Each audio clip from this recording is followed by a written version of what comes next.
terarah gitu ya. Terarah dan terpantau. Jadi dalam Perda ini akan diberikan sanksi kepada perusahaan yang tidak ikut forum CSR.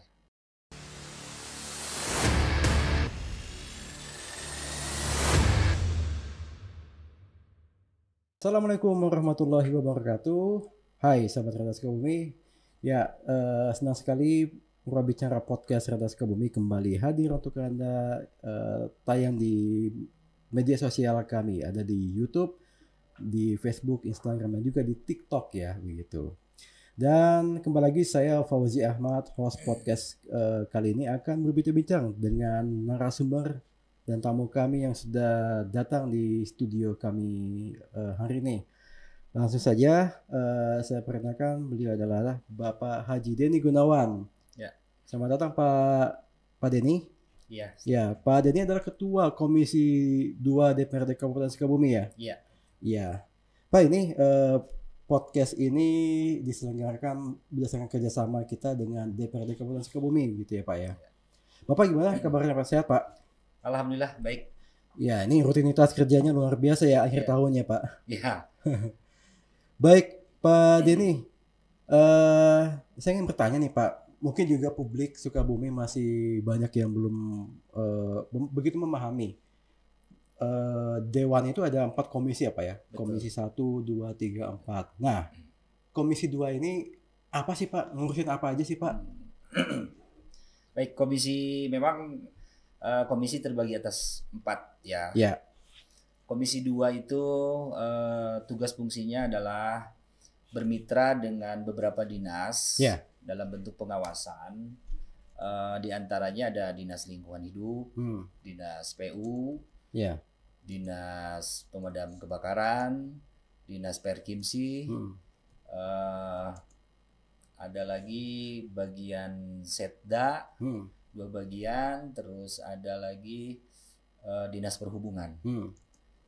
Seperti itu. Oh gitu. Jadi mengawasi beberapa dinas itu ya Pak ya? Iya, betul. Baik. Berarti nanti ketika hal-hal yang terkait dengan teknis Ya. itu terkait dengan komisi 2 ya? Ya. Baik. Kalau ke DLH itu lingkungan, berarti terkait dengan lingkungan, isu-isu lingkungan Iya, gitu ya? termasuk Dinas Lingkungan. Betul. Ini juga saya tadi ada dinas PU, ini mungkin juga dan perhubungan itu mungkin kayak infrastruktur gitu, Iya, begitu ya Pak ya? betul. Baik. Pak, nah ini ternyata terkait dengan perhubungan dengan dinas PU. Iya. Wah ini kayaknya berkaitan dengan isu yang lagi terkini ya saat ini Pak ya. Terkait dengan lalu lintas jelang libur Nataru Pak. Ini bagaimana sih Pak Komisi 2 hadir terkait dengan isu arus lalu lintas Nataru ini Pak? Ya. Baik, kebetulan belum lama kita melakukan rapat koordinasi. Ya. Agar kita mengetahui dan masyarakat mengetahui bagaimana persiapan Dinas Perhubungan dan Dinas PU untuk mengantisipasi arus kemacetan yang memang menurut catatan sewaktu rapat memang luar biasa karena diperkirakan jumlah kendaraan bermotor yang akan mengunjungi wisata-wisata di Kabupaten Sukabumi ini berjumlah sekitar 415.000. 415.000. Banyak amat Pak. Motor ya dari tahun ini kayaknya meningkat dari tahun yang lalu ya? Ya, meningkat. Oh gitu. 415.000 Pak. Ya. Sedangkan kendaraan roda 4 diperkirakan mencapai 129.000. Nah, ini kan perlu persiapan yang sangat matang, terutama rekayasa lalu lintas. Ya. Karena bersamaan tepatnya di tanggal 23 hari ini, hari Jumat, Tol Bucimi ini dibuka. Iya, difungsikan itu ya. Difungsikan. Walaupun menurut informasi baru di siang hari. Oh iya. Ya, dikarenakan perlengkapan keselamatan berlalu lintas di malam hari belum begitu memadai. Tapi menurut informasi itu sedang dikerjakan. Yeah. Nah, ini untuk mengantisipasi ini kan terjadi penumpukan pastinya. Yeah. Apalagi di sekitar jalan perapatan yang mau masuk ke Cikidang. Yeah.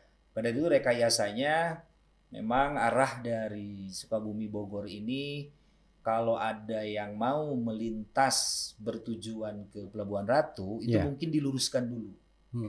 Diluruskan dulu terkecuali warga pribumi. Oh gitu. Yang bertempat tinggal di sekitar Cikidang. Maksudnya pengecualiannya itu bagaimana, Pak? Model begini, kita kan selalu mengetahui arah tujuan wisatawan ke Pelabuhan Ratu kadang-kadang memakai mobil-mobil kendaraan terbuka. Ya kan? Terus plat nomor dari B ya selain kota Sukabumi, Kabupaten Sukabumi juga bisa terlihat. Gampang diidentifikasi ya?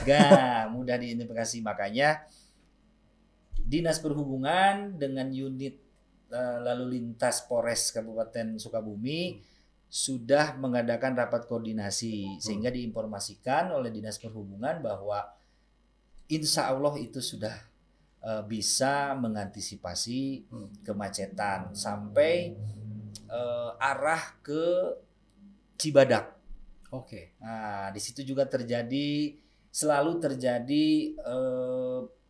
terkuncinya kemacetan ke arah alternatif Nagrak dan yang lurus nanti terhalang lagi yang belok ke kanan arah SMA Cibadak, arah Warung Kiara.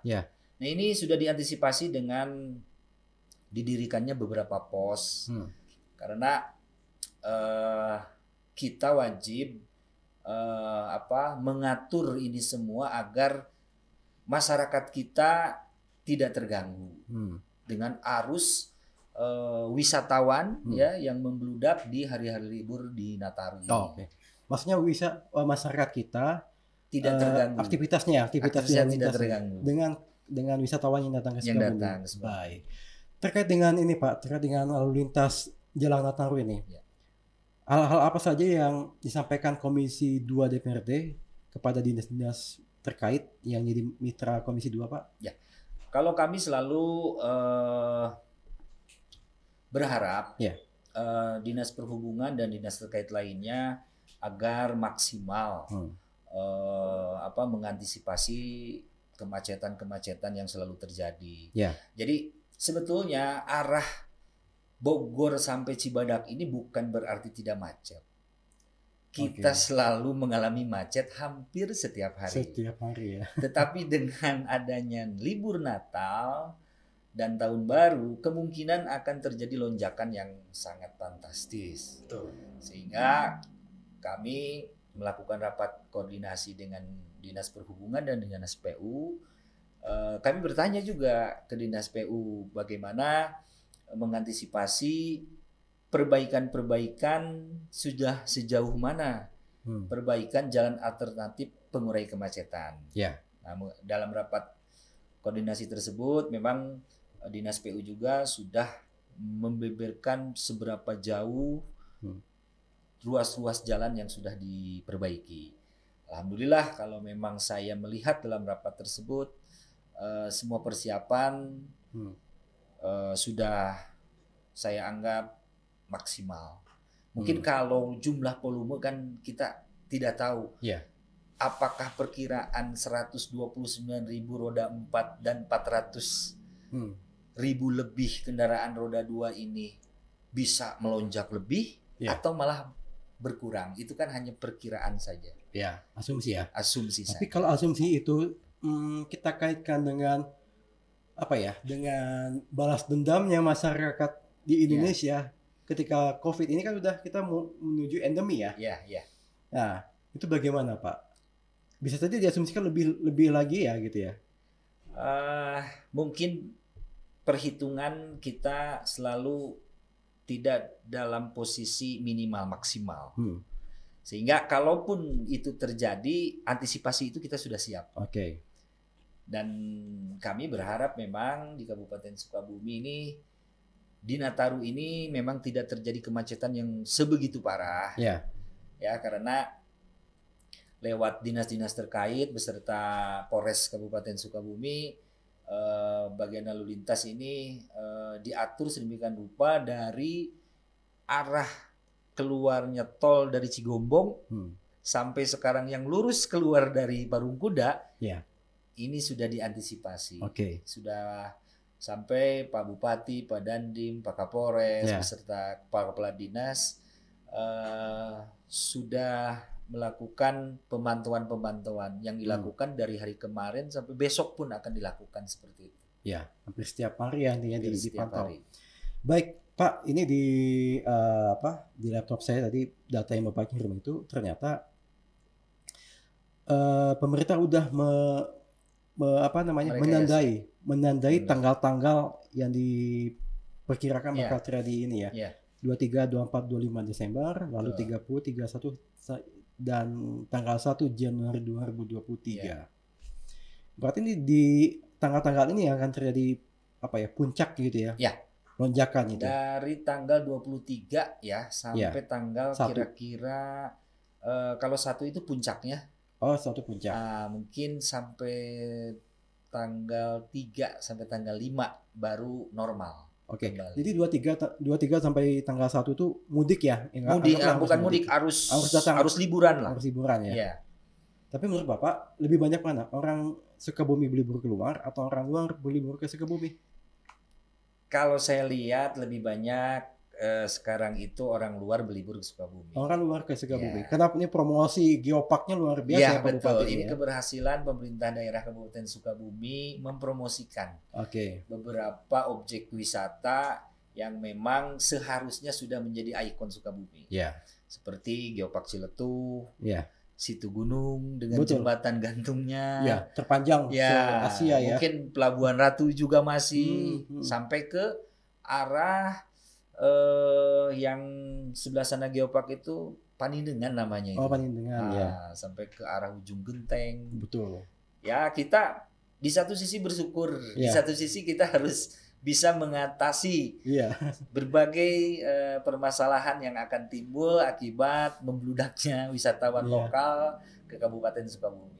Tapi bicara tentang masalah Pak, ternyata ketika menjelang libur Nataru ternyata terjadi masalah force major Pak ya. Jembatan Pamuruyan. Nah, itu juga sempat kita khawatirkan. Ketika sampai ditutupnya selama 2 atau 3 hari. Tapi ternyata saya sangat bersyukur bahwa pemasangan tiang pancang untuk jembatan itu sangat cepat. Sehingga tidak buka tutup lagi. Kemarin kan sampai saya pantau itu arus dari arah ke Sukabumi saja macetnya sampai Cicurug sampai ke sana. Berapa kilometer itu? Sampai 15-17 kilometer. Sampai malam lagi. Tapi setelah diperbaiki alhamdulillah. Saya pun sudah berani pulang pergi Sukabumi Cicurug melakukan aktivitas kembali. Oh ya, Bapak tinggal di Cicurug ya? Ya, saya tinggal di Cicurug. Nah, ini Bapak nih. Berarti dapil 2 di Cicurug juga ya? Dapil 2 Cicurug. Pak, ini kan maaf nih Pak ya. Sukabumi kan juga dikenal dengan macetnya nih Pak. Kalau Bapak dari Komisi 2 ini terhadap pemerintah, khususnya dinas terkait dengan kemacetan, ini bagaimana sih Pak? Mungkin gagasan-gagasan Bapak agar kemacetan di jalur utara itu bisa teratasi. Memang ada beberapa faktor yang harus dibenahi. Kebetulan dulu pemerintah Kabupaten Sukabumi telah membenahi para pedagang kaki lima yang kebanyakan memenuhi sampai luber ke jalan. Bahu-bahu jalan Lewat Pak Kasatpol PP beserta pemerintah Kecamatan Cicurug itu dibenahi. Alhamdulillah dari perbatasan Benda sampai stasiun Cicurug itu bisa membantu kelancaran lalu lintas. Nah, itu diantaranya salah satu faktor. Yang kedua itu tadi perbaikan jalan alternatif pengurai kemacetan. Jadi pernah terjadi kemacetan di jalan alternatif ternyata karena jalan yang kurang bagus.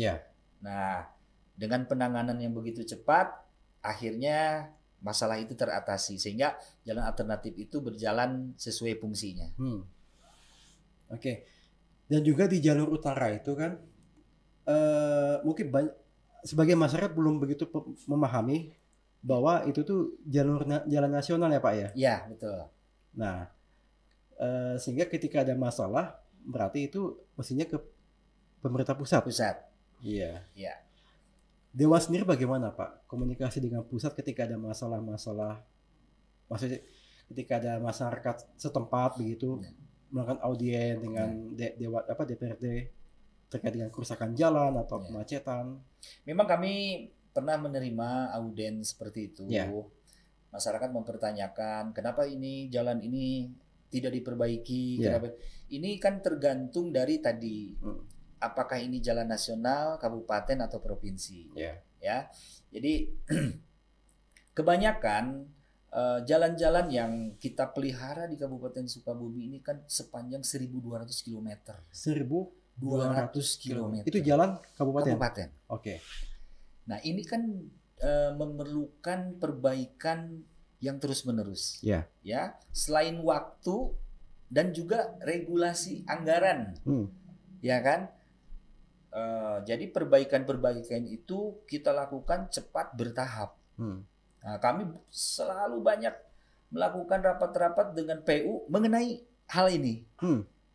Dan memang saya juga sangat berterima kasih kepada Dinas PU yang selalu merespon apapun, ya, karena respon masyarakat atau menyikapi permasalahan jalan ini kan berbagai macam bentuk, Pak. Betul. Ada yang lewat demo, ada yang lewat media sosial, ada yang lewat macam. Bahkan dalam rapat koordinasi dengan Dinas PU, kita Komisi 2 selalu mengingatkan semua harus direspon. Tetapi kembali lagi kepada jalan-jalan mana saja, seperti jalan provinsi memang ada aturannya seperti apa. Jalan nasional apalagi itu kan membutuhkan kebijakan-kebijakan dari pemerintah pusat. Nah, ini memang harus dipahami oleh masyarakat bahwa semua memang harus cepat tetapi tidak simsalabim juga. Ada waktu. Betul. Ya. Seperti jalan jembatan yang banyak putus karena longsor. Ini kan terkadang bencana ini tidak ada yang mengharapkan, tetapi masyarakat pasti langsung kapan ini diperbaiki. Nah, ini kan ada Badan Penanggulangan Bencana di kita, ada Dinas PU. Sebelah mana mereka menjalankan tugasnya?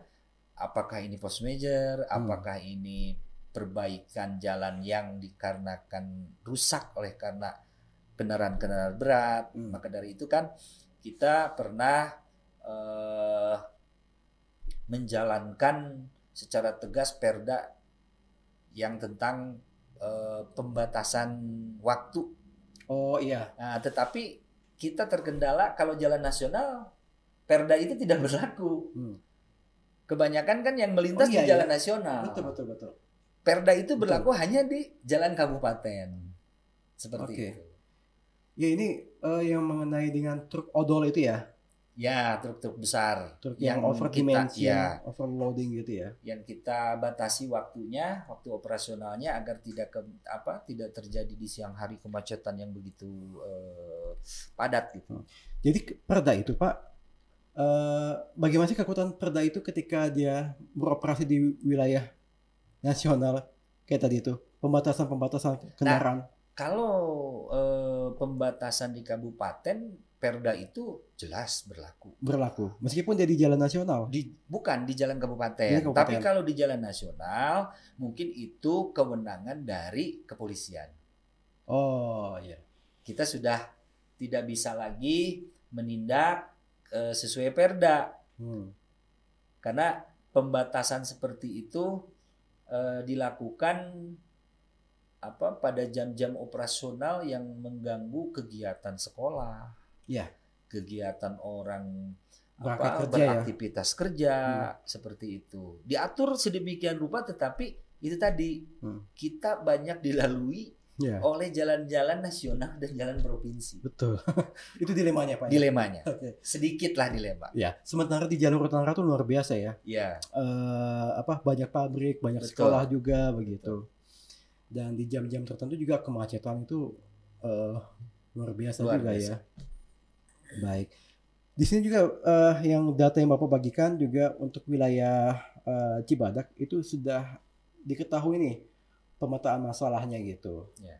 Jadi semacam prasarana jalan, uraian masalahnya sudah ada. Mungkin saya coba bacakan sedikit ya. Untuk prasarana jalan, salah satunya adalah dilakukan dalam rencana pengoperasian exit tol Cibadak Parungkuda yang udah dilakukan tadi ini ya, Pak.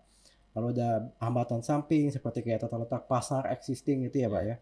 Dan sumber daya manusia ini uraian masalahnya adalah terbatasnya jumlah petugas dan personil. Oh kita juga kekurangan personil di lapangannya Pak ya. Betul sekali. Dan juga ada sarana atau fasilitas perlengkapan jalan. Nah ini menarik Pak. Terbatasnya titik CCTV, berarti jumlah kamera CCTV kita ini masih kurang berarti nampaknya Pak ya. Betul, kebetulan juga waktu itu di Daskominfo juga pernah menjelaskan kepada kami Komisi 2 yaitu tadi masih terbatasnya CCTV yang memang bisa memantau langsung ya ruas-ruas jalan yang menjadi titik kerawanan kemacetan dan kejahatan. Maka dari itu selalu berkoordinasi dengan Polres Kabupaten Sukabumi untuk bisa mengatasi bersama, berjibaku bersama agar titik-titik kemacetan dan titik-titik kejahatan di malam hari bisa kita antisipasi seperti itu. Oke, baik. Ini benar sekali permasalahan terkait dengan lalu lintas jelang Nataru ini Pak. Ya. Tapi mungkin Bapak bisa menyampaikan lagi nggak ke publik Sukabumi, sahabat Radar Sukabumi, terkait dengan rekayasanya. Apakah sudah ada Pak rekayasa lalinnya Pak? Memang rekayasa lalin sudah disiapkan. Ya. Agar kiranya harapan saya itu bagi masyarakat Kabupaten Sukabumi yang memang mau berlibur ya agar bisa mematuhi arahan-arahan petugas di jalan. Ya. Jadi memang rekayasa itu sudah beberapa kali uji coba yang memang dilakukan hari ini adalah yang terbaik untuk masyarakat kita. Jadi saya harap kita juga bisa menerima kunjungan-kunjungan wisatawan dari luar. Selain kita sebagai tuan rumah, kita juga tidak lupa bisa membantu dengan mematuhi arahan-arahan rekayasa lalu lintas walaupun sedikit mengganggu panjang tidaknya kita berkendara. Karena di rekayasa misalkan kita sampai tujuan 2 km ini karena di rekayasa menjadi 2,5 atau 3 km. Ya kita bisa memaklumi itu. Saya harap bisa memaklumi itu semua. Baik Pak Denny. Kembali lagi tentang Komisi 2 Pak. Ya. Komisi 2 DPRD Kabupaten Sukabumi. Kalau boleh tahu Pak, di tahun ini sudah menghasilkan berapa perda sih Pak? Di tahun ini alhamdulillah sudah menghasilkan 2 perda, 2 perda yang saya kira sangat penting sekali. Seberapa pentingnya sih Pak? Penting sekali. Oh gitu. Boleh tahu nggak apa aja itu Pak? Yang pertama perda TJS PKBL. Oke, TJS PKBL. Ya. Yang kedua itu perda tentang SIM-BG. SIM-BG. Oke. TJS PKBL itu tuh tentang CSR bukan ya Pak ya? Iya, tentang gitu. CSR. Tentang tanggung jawab sosial perusahaan dan bina lingkungan. Oh gitu. Oh, yang tentang CSR ya? Ya. Wah. Ini perda yang memang sangat diharapkan secara pribadi ya saya. Dan diharapkan secara kita masyarakat Sukabumi agar bisa merasakan ya CSR dari perusahaan bisa berjalan dengan baik sesuai RPJMD kita. Oke. Nah, ini kan masyarakat suka bertanya nih Pak, sejauh ini kemana sih dana CSR itu Pak? Nah, saya jelaskan dulu. Dana CSR itu sebetulnya bukan merupakan semua dana yang disetorkan. Oh gitu. Bukan Pak. Bukan dana ya? Bukan.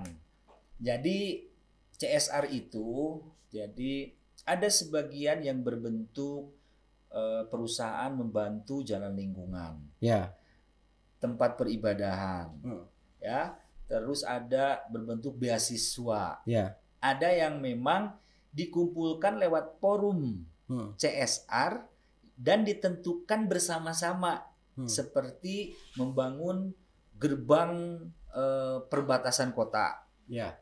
Ataupun simbol-simbol untuk pembangunan yang sudah ada di Kabupaten Sukabumi. Oh gitu. Ya. Jadi bukan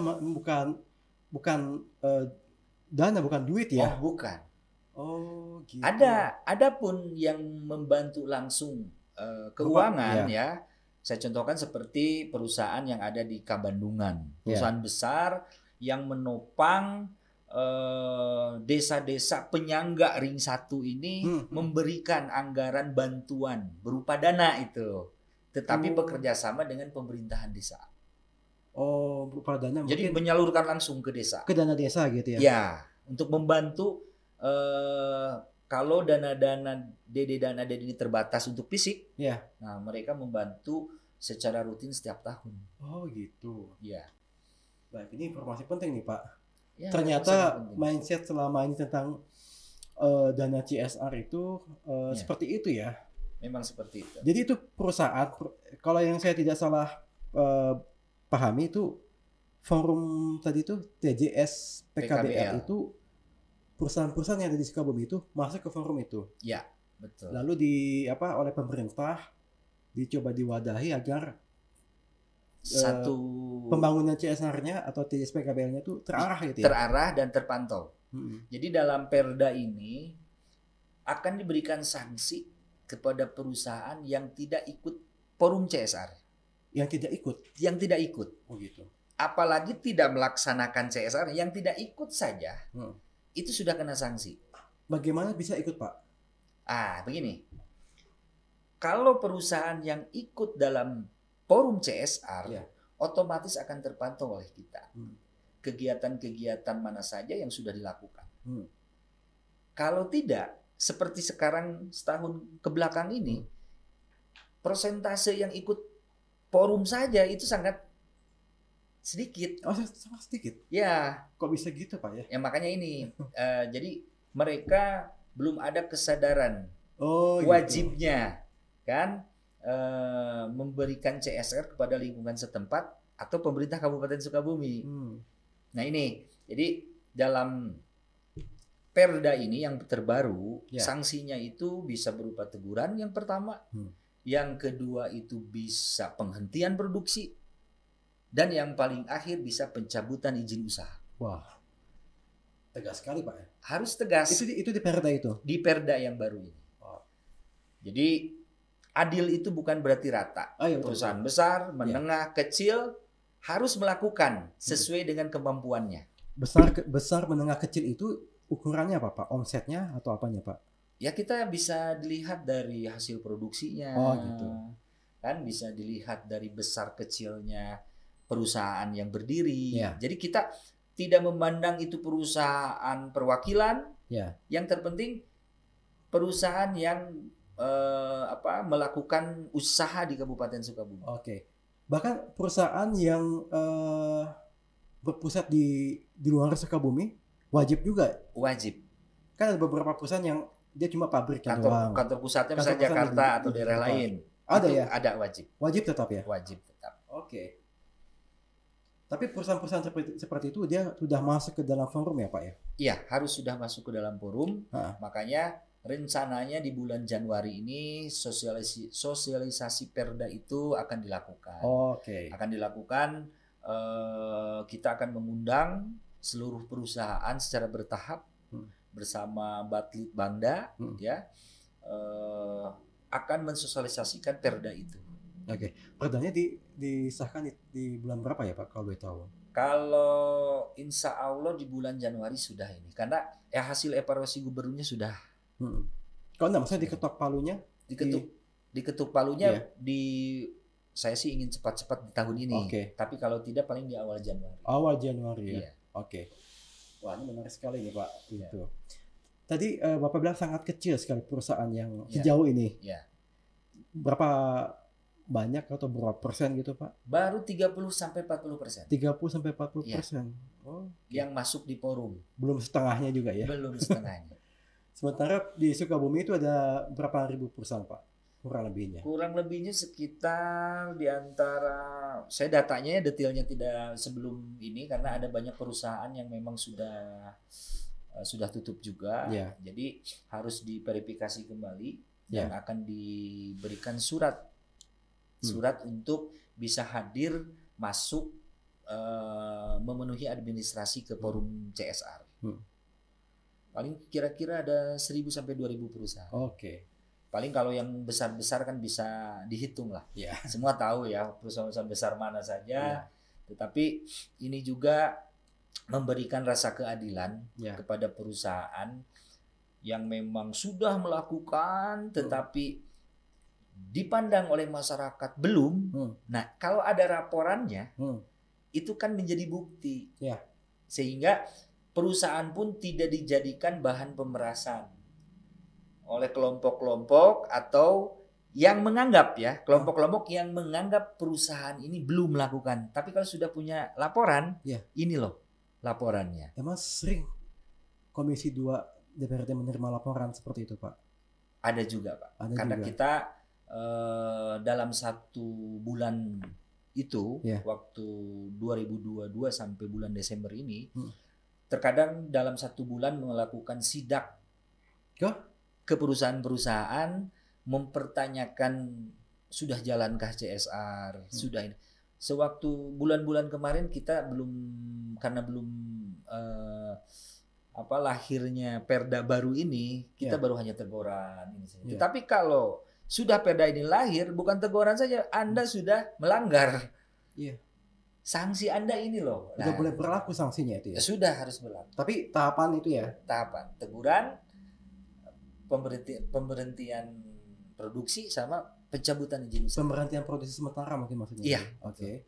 Sambil mereka untuk mencoba melengkapi kali ya? Melengkapi seperti itu. Oke. Sampai pencabutan? Izin usaha. Kalau udah dicabut, lalu dia membenarkan lagi, melengkapi lagi segala macam itu, apakah izinnya ada lagi?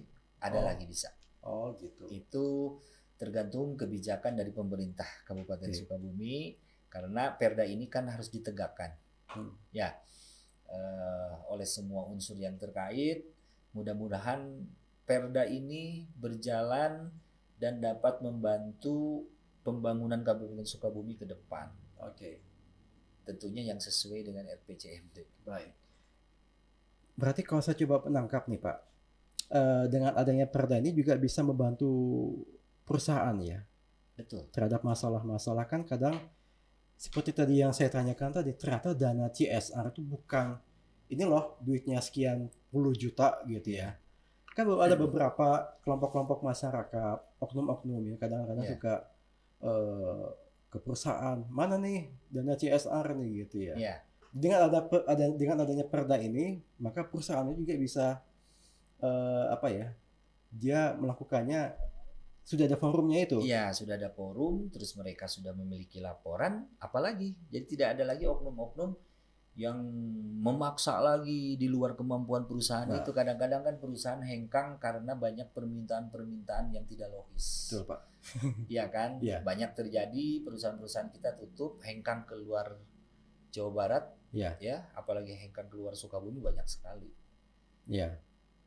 Kalau mungkin saya mengatakan terlalu banyak pungutan-pungutan ilegal gitu ya. Masuk kerja saja sampai harus bayar, segala macam. Nah ini yang harus dibenahi. Baik. Tapi ini Perda TJS PKBL ini Perda inisiatif Komisi 2 atau? Sebetulnya ini revisi dari Perda. Karena Perda yang sebelumnya ini semua beranggapan kurang begitu tajam, ya kan? Kan tetapi tajam tidaknya Perda tanpa dibarengi oleh kesadaran kewajiban itu sendiri dari perusahaan-perusahaan ini tidak akan berjalan. Ini kan kuncinya sosialisasi Perda ini harus berjalan. Dan penajaman itu dilakukan bersama-sama. Pemerintah daerah Kabupaten Sukabumi dan lembaga DPRD. Komisi 2 dalam hal ini. Komisi 2 dalam hal ini. Bapak dalam hal melakukan penajaman Perda ini, kalau saya cukup membayangkannya cukup ini juga ya. cukup liar juga kayaknya Pak ya. Cukup luar biasa juga ya. Ya, memang kita banyak mempertimbangkan ketika sanksi ini. Ini kan dibahas kan. Oke. Nah, ini kan Perda ini sudah ada sejak lama. Tetapi kesadaran perusahaan ini kok sedikit. Awareness-nya ya. Nah, apakah karena tidak ada sanksi? Oh gitu. Oh sebelumnya nggak ada sanksi ya? Nggak ada sanksi. Oke. Nah, makanya kita coba menerapkan, walaupun itu kita pertimbangkan dan kita konsultasikan dengan Biro Hukum di Jawa Barat. Apakah bisa kita melakukan lagi? Hasilnya bisa. Oh bisa? Bisa. Kalau respon perusahaan di Sukabumi sejauh ini dengan 3 sanksi itu bagaimana Pak? Kebetulan kan baru Januari ini kita melakukan sosialisasi kepada perusahaan-perusahaan. Oke. Mudah-mudahan di tahun 2023 ini dengan lahirnya Perda TJS PKBL ini, pemerintah Kabupaten Sukabumi akan merasa terbantu juga. Terus kesadaran dari perusahaan akan meningkat, ya, bukan karena sanksinya, tetapi kesadaran untuk membangun kabupaten kita yang tercinta ini. Sesuai namanya kan, tanggung jawab ya. Tanggung jawab. Kepedulian gitu. Kalau kita hadir di Sukabumi, kita harus memberikan kontribusi kepada Sukabumi. Baik Pak Denny, mungkin di bagian closing statement Bapak sebagai Ketua Komisi 2 DPRD Kabupaten Sukabumi, mungkin ada yang mau disampaikan kepada masyarakat Sukabumi? Silakan Pak. Baik, masyarakat Kabupaten Sukabumi yang saya hormati dan yang saya banggakan, itu sekilas informasi ya yang saya berikan. Mudah-mudahan apa yang saya berikan, informasi-informasi terkait dengan kinerja DPRD khususnya Komisi 2 agar bisa dipahami, dan kami Komisi 2 sangat terbuka apabila ada masukan-masukan dari masyarakat untuk melengkapi kinerja kami yang dianggap masih kurang sempurna. Saya harap memang auden-auden yang bisa dilakukan dengan Komisi 2, kami sangat menunggu untuk perbaikan pembangunan di Kabupaten Sukabumi. Baik, luar biasa sekali. Jadi kalau ada masyarakat ingin menyampaikan aspirasinya dan keluh kesahnya, silakan datang ke Komisi 2. Betul. Tentunya terkait dengan tupoksinya tadi itu ya. Jadi tadi Pak Denny sempat menyinggung tentang Dinas Lingkungan Hidup, berarti tentang lingkungan hidup, Dinas PU dan perhubungan itu kaitan dengan infrastruktur Pak ya. Ada Dinas Pemadam Kebakaran dan Perkimsi perumahan ya. Baik. Tapi tadi Bapak juga sempat menyinggung dengan Dinas Diskominfo juga ya Pak ya. Betul. Oke. Ada satu lagi. SDM, sumber daya mineral. Oh iya.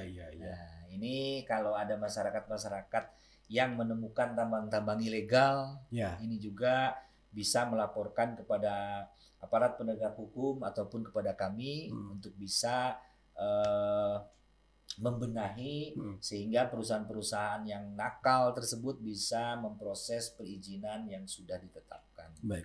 DPRD Komisi 2 siap membantu advokasi juga ya, siap untuk menampung aspirasi aspirasi selalu. Dan harus, karena kewajiban kami sebagai wakil rakyat di daerah harus bisa diandalkan seperti itu. Baik. Pak Haji Denny Gunawan, terima kasih Pak sudah datang ke studio podcast Radar Sukabumi. Semoga kerja-kerja di Komisi 2 di Perda ini bisa selesai dan produk-produknya dapat dirasakan oleh masyarakat begitu Pak ya. Baik, terima kasih dan salam buat semua anggota di Komisi 2. Ya, baik. Baik. Saya sampaikan. Ya, sahabat Radar Sukabumi, demikian tadi podcast saya bersama Pak Denny Gunawan. Dan buat Anda semua yang belum memfollow media sosial Radar Sukabumi, silakan follow. Ada YouTube, silakan di subscribe. Juga ada Facebook, Instagram, dan TikTok. Untuk informasi, TikTok Radar Sukabumi itu Pak masuk TikTok news terbesar di Indonesia. Kita udah menuju 6 juta follower seperti itu. Jadi kita konten TikTok news, TikTok untuk pemberian sebagai news berita begitu. Baik, Ini juga pesan kami juga selama nanti libur Nataru buat masyarakat Sukabumi yang akan berlibur keluar, jangan lupa juga untuk memastikan rumahnya itu dalam keadaan aman, terkunci begitu ya, untuk menghindari dari kejahatan-kejahatan. Dan juga yang buat berkendara tetap hati-hati di jalan, pastikan safety riding-nya itu terpenuhi. Kalau pakai mobil pakai apa? Pakai safety belt ya. Motornya harus pakai helm yang SNI segala macam.